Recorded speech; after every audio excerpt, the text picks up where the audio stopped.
Nasabat naman sa operasyon kontra loose firearms at droga sa Cavite ang ilang baril at bala. Naaresto rin sa raid ang itinuturing na number 3 most wanted sa Kawit na notorious umano sa pagtutulak ng droga. Balitang hatid ni John Consulta, exclusive.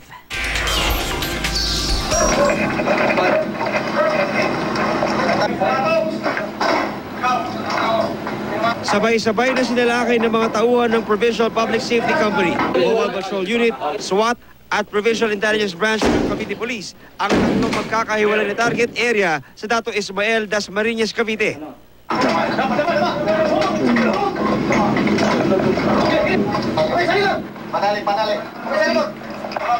Nang mapasok ang mga bahay, agad pinadapa ang mga inabutan at pinusasan. Isa-isa ring pinasok ang mga kwarto para tiyaking wala ng banta sa seguridad ng raiding team. Sa ginawang search ng raiding team, na-recover ang 2 Smith & Wesson na baril at assorted na mga bala na para sa M16 at caliber 45. Maring itinanggi ng target ng operasyon na si Abdul Sultan Ala na kanya ang armas. Ngayon hindi ko alam, mamatay ma. Kung mga natatanggapin ko. Matanggap ko, hindi ko matanggapin, hindi ko. Yung mga bala, sir, sa inyo po ba yun? Bumagsak din sa kamay ng Cavite Intelligence Branch ang number 3 most wanted sa Kawit na si Arturo Santana na umano'y notorious na tulak ng droga sa probinsya. Bagay na kanyang pinabulanan ayon sa Cavite Police.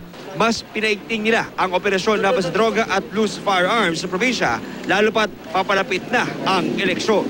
Well, ang Cavite PPO ay magpapatuloy para sa fight against criminalities, especially itong mga loose firearms at parating ang eleksyon at kinakailangan na masugpo natin itong patayan sa kalsada. John Consulta, GMA News.